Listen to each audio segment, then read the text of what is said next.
The Chicago Bulls need to play their younger players a lot more tonight. They also need to feature Zach LaVine and Vooch more as they try to raise their trade value. We're going to be talking about what all that means as they get set to take on the Cleveland Cavaliers tonight. This is your host, Rico Greenhowe, and you have found yourself on another episode of Bulls Digest. And so these Chicago Bulls are getting ready to take on the Cleveland Cavaliers at home, and this is going to be a tough game. I think that this is probably the toughest game for them to start off because the Cleveland Cavaliers are 11-0. They're looking to obviously beat the Chicago Bulls and move to 12-0. And I was just looking at ESPN here, and they were saying that they feel like this team, the Cleveland Cavaliers, could be a team that maybe has just one loss going into December the 1st. I think 3 or 4 games later after tonight's game, they will be facing off against the Boston Celtics, which I think is going to be a real test for the Cleveland Cavaliers. But when you're looking at the ratings right now, you see that there's not too many things that the Cleveland Cavaliers cannot do. And this is a team that obviously they were in the playoffs last year.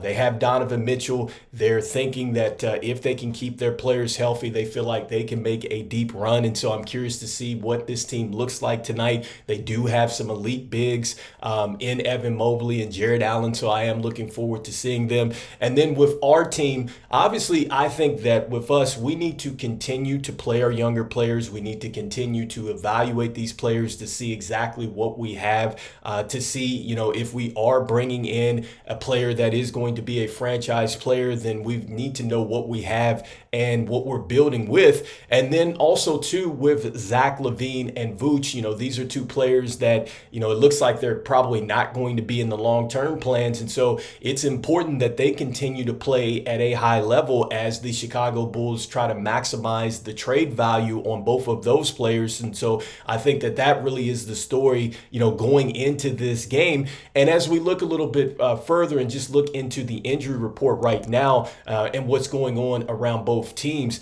with us, with Zach LaVine, he played against the Atlanta Hawks. He obviously was dealing with that thigh or groin injury, and so he's a game time decision listed here or questionable, so more than likely he is going to play. And then with Jalen Smith, looks like he has an illness, and so Josh Giddey, he was on the injury report with an illness. Torrey Craig was on the injury report with an illness. These are past injury reports, but now you see that Jalen Smith is listed with this illness, but I don't see a knee injury attached to him here. This is NBA.com's injury report, and so that is a good sign. I think that knee injury, from what I read, is something that could be something that he's dealing with constantly throughout the season. And with Lonzo Ball, we knew that, it's probably going to be a little bit longer. He still has the splint on his wrist. I think the last time I looked, he hadn't begun doing like dribbling drills and things like that. So it's still going to be some time before Lonzo Ball is back. And with the Cleveland Cavaliers, not too much to really report as far as an injury standpoint for this team. And they are a deep team. And look, Max Strus is going to be out. And then also, too, they have Amani Bates, who is out with a knee. He's been out for quite some time. And so despite that, the Cleveland Cavaliers have been rolling. And as we look at just the projected starters and just players that we are looking forward to see, I talked about it just a little bit ago about Zach LaVine and Vooch. Vooch has been off to an amazing start. I think it is fair to say that Vooch is like playing at an all-star level. And the one thing that I love about Vooch is he is showing the ability to now get down in the paint. And he is doing some things with his back to the basket and really putting pressure on the defense that way. And it's helping our offense because if he's drawing two, he's able to kick out there. And then also, too, when we are not hitting the three-point shot, Vooch has been a steady source of offense in the paint. Obviously, in the paint, you get a chance at easier baskets here. And so, Vooch must continue to play this way. I think that between the two players, I think Zach LaVine and Vooch here, I think that Vooch Vooch is probably the player that is more than likely moved if that is what the Chicago Bulls want to do, because with that contract, I think that is a contract that certainly teams would definitely want to go ahead and jump at. And then the fact that, he's able to stretch the floor the way that he's doing this season. And then the fact that he's giving you a paint presence on the offense, I think that any team that's trading for him, they've already got some pieces around him that, they're not too worried about what he presents from a defensive standpoint because they feel like they have enough coverage here. So I think that Vooch is clearly the player that could get moved first. And with Zach LaVine, I think not a lot of people are talking about it, but I like his efficiency thus far. I know he's got a lot of turnovers and things like that, and he only had 3 in this win against the Atlanta Hawks. But I talked about how he was the closer in that game against the Hawks. And, I loved what he had to say after the game when he's talking about Vooch and he's talking about himself just being efficient.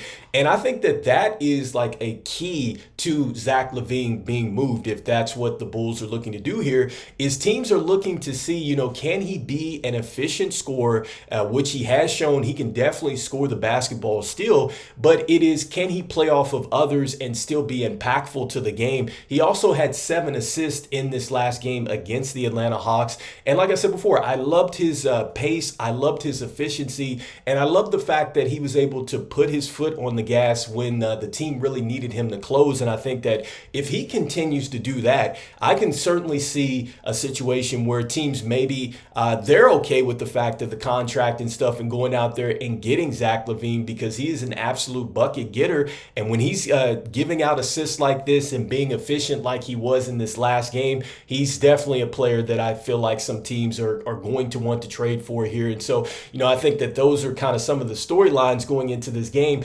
And as we look, just at the Cavs and just really their roster and what they have, I'm curious to see, a little bit more of Jarrett Allen tonight. He's definitely one of my favorite bigs in the league. I love to see him operate. I love the fact that you don't have to run a play for Jarrett Allen, and he's able to go out there and be impactful, for his team. And then also too with Evan Mobley seems like he's taken another step forward. I don't know what it is. This offense is really clicking right now, but Evan Mobley, every time I see him, he is putting people on a poster out there, and he's just getting it done. And then, with Darius Garland and then Donovan Mitchell, I think that the key for them is just being healthy. And I think that for this team, if they're going to make a deep run and really shake things up in the Eastern Conference, is about being healthy. And that is what it's going to be for this backcourt, because I think between Darius Garland and the injuries he's had, Donovan Mitchell,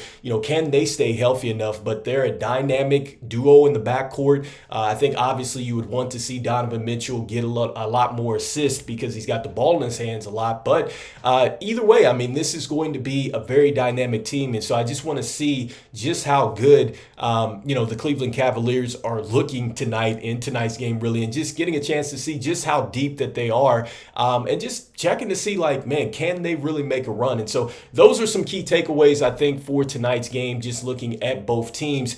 And I'll jump out of here with this. Lastly, when it comes down to what we have to do continuing moving forward, not just for this game, but just for games to go this season, we really need to focus on playing these younger players, because the younger players were really what helped us come back in this game against the Atlanta Hawks. I talked about the fact that, the Hawks started out with 70 points. We closed them down to just 43 in the second half. And so a lot of the things that the Chicago Bulls really struggle with, it all comes down to just the players really focusing, whether it's turnovers, whether it's just defensive rotations. Like, these are things that the Chicago Bulls absolutely can control, along with the effort that they bring out there every night. And so I want to see those things in tonight's game, but I absolutely want to see these younger players get a chance to play some more, because look, if you feel like one of these younger players are your franchise player, then you better make sure that you have the right teammates around him. And then if you're bringing in one of these picks in this next year's draft, and that's counting that we still hold on to our pick, you are going to need to know exactly what you have around this franchise-changing player. And so that is why it is super important that Billy Donovan still makes the tough decisions every night and making sure that, yes, you get the usage rate to these players that you may be trying to trade,